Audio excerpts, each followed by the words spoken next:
নমস্কার viewers, finance with Malay চ্যানেলে আপনাদের স্বাগত। আমার আগের যে সেটআপের ভিডিওটি করেছি RSI 70+, আপনারা এত ভালোবাসা দিয়েছেন, আমার উপর এত বিশ্বাস রেখেছেন, তো আপনাদেরকে সঠিকভাবে গাইড করা আমি আমার নৈতিক কর্তব্য বলে মনে করি। দেখুন, ইনভেস্টিংয়ের ক্ষেত্রে আমরা প্রথমেই যে ভুলটি করি, আমার এতদিনের যে অভিজ্ঞতা সেখান থেকে বলি যে আমরা কোথাও না কোথাও কোনো না কোনোভাবে ইনভেস্টিং আর ট্রেডিংকে গুলিয়ে ফেলি। ব্যাপারটা একটু খুলে বলি। ধরুন, আপনি একটা কোম্পানিকে ভালো লেগেছে, কোম্পানিটাকে বেছে নিলেন, কোম্পানিতে আপনি টেকনিক্যাল থেকে ইনভেস্ট করলেন, বেশ, আপনি আপনার মতো ইনভেস্ট করেছেন। কোম্পানির প্রোডাক্ট আমি বলেছি প্রোডাক্ট ভালো লেগেছে, কোম্পানির বিজনেস ভালো লেগেছে, একটু সেলস দেখেছেন, তারপরে সেটআপে পেয়েছেন, আপনি ইনভেস্ট করেছেন। ইনভেস্ট করার সঙ্গে সঙ্গে আপনি প্রতিদিন একবার করে খুলে খুলে দেখছেন আপনার স্টকটি কত বাড়লো কত কমলো। বাড়লে পরেও আনন্দ হচ্ছে, কমলে পরেও আনন্দ হচ্ছে। সঙ্গে সঙ্গে আপনি ইউটিউবে যাচ্ছেন, সার্চ করছেন লেটেস্ট নিউজ অফ অমুক স্টক, তারপরে বিভিন্ন ইউটিউবার, যেসব ইউটিউবারকে আপনারা ফলো করেন সেই ইউটিউবারকে দেখছেন, সেই ইউটিউবাররা ওই স্টকটি সম্বন্ধে কি বলছে। বাস, যদি কেউ একটু খারাপ কথা বলে তো আপনার হয়ে গেল। আপনি যখন ঢোকেন তখন কিন্তু কোনো ইউটিউবারের কথা শুনে ঢোকেননি, কারো কোনো অ্যানালাইসিস শুনে ঢোকেননি, আপনি আপনার মতো ঢুকেছিলেন। ধরে নিচ্ছি আপনি আপনার মতো ঢুকেছিলেন, আর ইউটিউবারের কথা শুনে যদি নেন তাহলে আপনার ইনভেস্টিং করার কোনো প্রয়োজন নাই, সে মলয়বাবু বললেও নয়। ইনভেস্টিং আপনার মতো। আপনার মাথা ঘুরতে শুরু করলো, আপনি গোল গোল লাট্টুর মতো ঘুরছেন, আপনার স্টক যদি 5-10% নেমে যায় আপনার মাথা খারাপ হয়ে যাবে। এইটি করবেন না। আপনার একটি কোম্পানিকে ভালো লাগলো, আপনার একটি কোম্পানির সেলস প্রোডাক্ট ভালো লাগলো, আপনি সেটআপে পেলেন, আপনি ইনভেস্ট করলেন। এবার আপনি দেখবেন না, আপনি ওই 1 মিনিট 2 মিনিট 2 দিন 7 দিনের গল্প শুনবেন না। আপনি যখন ওইটিকে ইনভেস্ট করেছিলেন তখন, ধরুন আমি একটা উদাহরণ দিই, দেখুন আমি বলি, আমি কোনো সেবি রেজিস্টার্ড রিসার্চ অ্যানালিস্ট নই।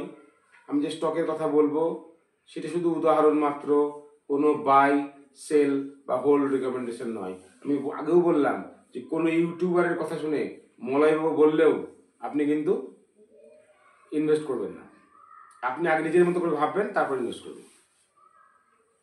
ধরুন আমি বলি ধরুন আমি আগের দিন একটি ভিডিও করেছিলাম প্রিকল কি করে, যে ককপিট ড্রাইভারের যে ড্রাইভার থাকে, 3 হুইলার বা 4 হুইলার, 4 হুইলার সেগমেন্টটা একটু কম ছিল, এখন ঠিকঠাক আছে। তো এমনকি 2 হুইলার, যেখানে ধরুন মোবাইল চার্জ হবে, নেভিগেশন ম্যাপ দেখবে, মাইলেজ দেখবে, অমুক তমুক সবগুলো থাকে। 3 হুইলার 4 হুইলারও দেখবেন, বিশেষ করে ইভি সেক্টরে এখন ওরা বেশি করে কাজ করতে চাই, ইভি সেক্টরের উপরে বেশি করে ফোকাস করছে প্রিকল।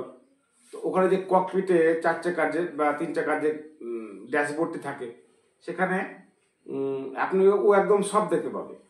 ও রিয়ার ক্যামেরার ভিউ, ফ্রন্ট ক্যামেরার view, side view, Google map, সমস্ত কিছু তথ্য, জেমিনি থেকে শুরু করে চ্যাট জিপিটি, সমস্ত তথ্য এক জায়গায় পাবে। তার জন্য হাইটেক সিস্টেম দরকার। তো সেই উপরে প্রিকল কাজ করছে। তো আপনার কি মনে হয় যে কালকেই ভারতবর্ষের সমস্ত গাড়ি এরকম মডার্নাইজড হয়ে যাবে? আপনার কি মনে হয়? আপনি ভেবেছেন না 2 বছর 4 বছর 6 বছর 8 বছর 10 বছরে দারুণ উন্নতি হবে। সুতরাং লং টার্মে এই কোম্পানিটি ভালো করবেই, সেই অনুপাতে এক্সপেনশনও করছে, সবই করছে। তো আপনি সেই ভেবে স্টকটি কিনেছিলেন, আজকে কিনেছিলেন, কালকে আপনি স্টকটি নিউজ দেখছেন, কেন দেখছেন? মানে আপনি যে ভেবে, ভালো করে বোঝার চেষ্টা করুন, আপনি যেটা ভেবে ইনভেস্টটা করেছিলেন সেটা কিন্তু আপনার মাথা থেকে চলে গেল। কোনো ইউটিউবার ধরুন মলয়বাবু কোনো খারাপ কথা বললো, সিএনবিসির আওয়াজে বা জি বিজনেসে কিছু খারাপ শুনলেন, ব্যাস আপনি আর ভুল করবেন না, এইটি করবেন না। দেখুন, লং টার্ম ইনভেস্টমেন্টে পয়সা করতে গেলে আপনাকে পেশেন্স রাখতে হবে। দেখুন, আপনি যদি 5খানা স্টক নেন বা 10খানা স্টক নেন, কথার জন্য বলছি, 10খানা স্টক নেন, 10খানার মধ্যে আপনি সব জায়গাতে শিওর হবেন না, আপনার সব স্টক চলবে না। আপনি প্রথমে ভাববেন যে কদিনের জন্য নিচ্ছেন। আমি আগে বলেছিলাম যে স্টক সেই টাকাতেই লাগাবেন যে টাকাটি আপনার 2-4 বছর প্রয়োজন হবে না। তো 2-4 বছর প্রয়োজন হবে না, সেই টাকাটি আপনি একটি স্টকে লাগিয়েছেন, সেই স্টকটি সম্বন্ধে আপনি একটু যাচাই করেছেন, যাচাই করার পর স্টকটিতে ইনভেস্ট করার পর প্রতি মুহূর্তে প্রতিদিন আপনি সেই স্টকটি ওঠানামা দেখছেন, আপনার হৃদপিণ্ড ওঠানামা করছে, আপনার ব্লাড প্রেশার, আপনি বিভিন্ন ইউটিউবারের কথা শুনছেন, তাদের অ্যানালাইসিস শুনছেন, আর তার সঙ্গে আপনিও লাট্টুর মতো পাই পাই করে আপনার ব্রেনটি ঘুরছে। তো আপনি কি ভাবেন? আপনি ভাবেন যে আপনি একটা এদের মাল্টিব্যাগার আপনি হোল্ড করতে পারবেন? 100 টাকার স্টক যখন 1000 টাকা হবে, 10 গুণ হবে, আপনি হোল্ড করতে পারবেন? পারবেন না তো। 100 টাকার স্টক 120 গিয়ে আবার 105-এ নামবে, 140 গিয়ে 130-এ 110-এ নামবে। দেখুন, এক টানাতে কেউ চলে না। আপনারা তো জানেন এটা higher high higher low, higher high higher low, বা lower lower low lower high, তো বানায় তো, এটা তো প্রাইস অ্যাকশন তো আছে। এক এক চিরদিন কাহারও সমান নাহি যায়। তো প্রত্যেক বিজনেসে তো সাইকেল আছে, চড়াই উতরাই হবে। তো আপনি তো লং টার্ম ইনভেস্টমেন্টের জন্য নিয়েছিলেন, তাহলে আপনি আবার দুদুলের মধ্যে দুলছেন কেন? আমার মনে হয় ইনভেস্টিংয়ের সঙ্গে কোথাও যেন আমরা ট্রেডিংকে মিশিয়ে ঘুরিয়ে দিচ্ছি, আর এটাই হচ্ছে ইনভেস্টিংয়ে এসেও লস করার প্রধান কারণ। এইসব ভাবছেন, কনফিউজ হয়ে যাচ্ছেন, তখন বলছেন না রে বাবা, আমার এসআইপি ভালো। দেখুন, এসআইপিতে আপনি ডাইরেক্ট ইনভেস্টের মতো পয়সা কখনো পাবেন না। তো আপনি প্রথমে একটা ভালো স্টক খুঁজবেন। দেখুন, কোনো সিস্টেম হয় না, ভালো স্টক খোঁজার জন্য কোনো সিস্টেম হয় না। কি আপনাকে পড়াশোনা করতে হবে, এক্ষেত্রে আপনার লাখও প্রচুর দরকার, লাখ দরকার। লাখ ছাড়া আপনি আপনি মাল্টিপ্লায়ার হোল্ড করতে পারবেন না, লাখও প্রয়োজন আছে। প্রত্যেকে লাখই, কে জানে? দেখুন দাদা, কে জানে রাকেশ ঝুনঝুনওয়ালা জানতো যে তার মাল্টিপ্যাকার হবে টাইটান? হয়ে গেছে লাখ। একটা আইডিয়া করে, চিন্তা ভাবনা করে, অ্যানালাইসিস করে এটা একটা ইনভেস্টমেন্ট হয়, কিন্তু সেটা যে সফল হবেই জানেন কি?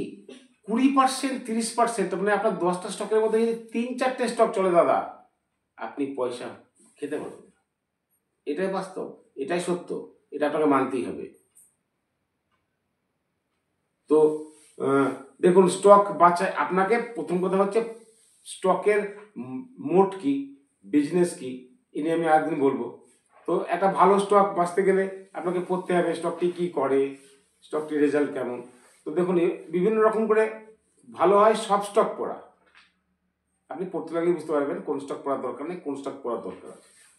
তো কথা হলো, ওই 6000 স্টক আছে, আপনি 100 বাদ দিন, এই 5000, 4000, 5000, অ্যাকচুয়ালি 2-3 হাজার ভালো স্টক, আর বাকি 3000 মোটেও ভালো নয়। তো 2-3 হাজার স্টক কোনগুলি পড়বেন, পড়তে পড়তে বুঝবেন। তবুও আমি বলি যে মোটামুটি যাদের বিজনেস ভালো, সেই স্টকগুলো রেজাল্ট ভালো, সেই স্টকগুলি কী করে বাঁচবেন, সেগুলির জন্য আপনাদের জন্য আমি স্ক্রিনারে একটা ছোট্ট উদাহরণ নিয়ে এসেছি। চলুন আমরা কম্পিউটার স্ক্রিনে যাই, গিয়ে মাল্টিপ্যাকার স্টক খোঁজার বা ভালো বিজনেস বা ভালো সেলস গ্রোথ বা ভালো গ্রোথওয়ালা স্টক আমরা কীভাবে খুঁজে পাবো, সেগুলো আমরা চলুন একবার কম্পিউটার স্ক্রিনে গিয়ে দেখি।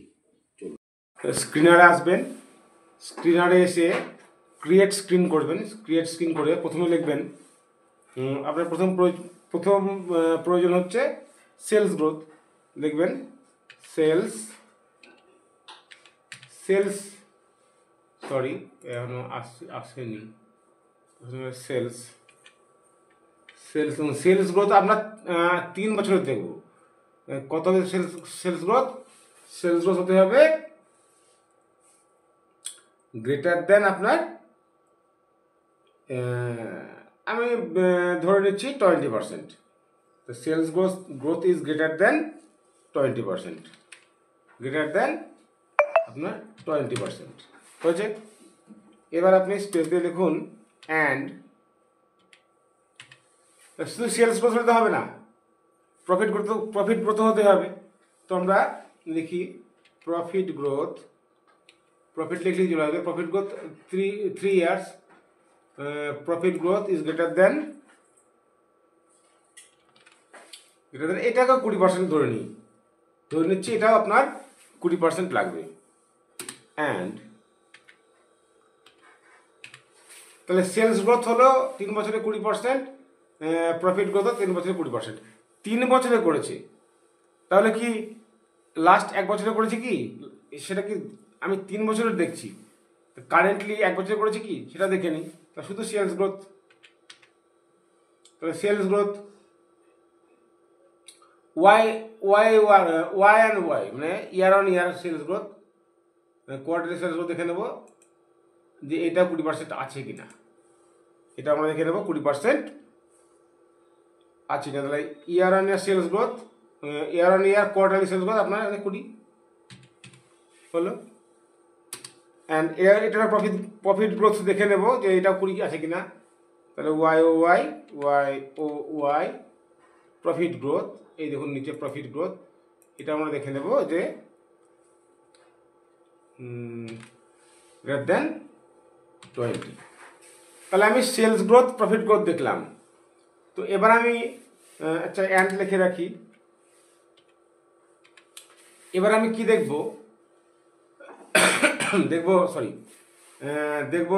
এর এই আছে কিনা আপনার মার্কেট ক্যাপ দেখবো, মার্কেট ক্যাপ কত হতে পারে। তো আমি মার্কেট ক্যাপ মিনিমাম 500 কোটির, মিনিমাম লোয়ার 500 কোটির নিচে আরও মাইক্রো হয়ে যাবে, তো মিনিমাম 500 কোটি চাইছি আমি। তাহলে আমি মার্কেট ক্যাপিটালাইজেশন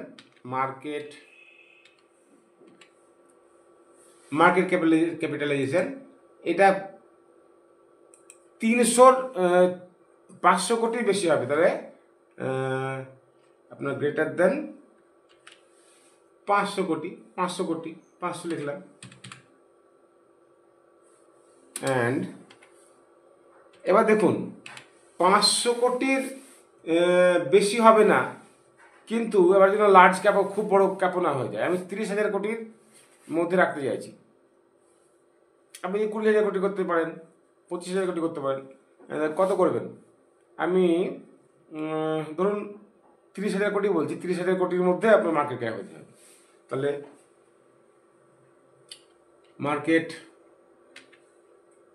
ক্যাপিটালাইজেশন এটা আমি ধরবো লেস দ্যান, মানে 30,000 কোটির বেশি যেন না হয়। তাহলে লেস দ্যান 30,000। হ্যাঁ বেশ। তাহলে মোটামুটি আমি এখানে কি চাইলাম, আমি চাইলাম তার 3 বছরের সেলস গ্রোথ 20% হবে। 3 বছরের সেলস গ্রোথ হলে হবে না, প্রফিট গ্রোথ হবে।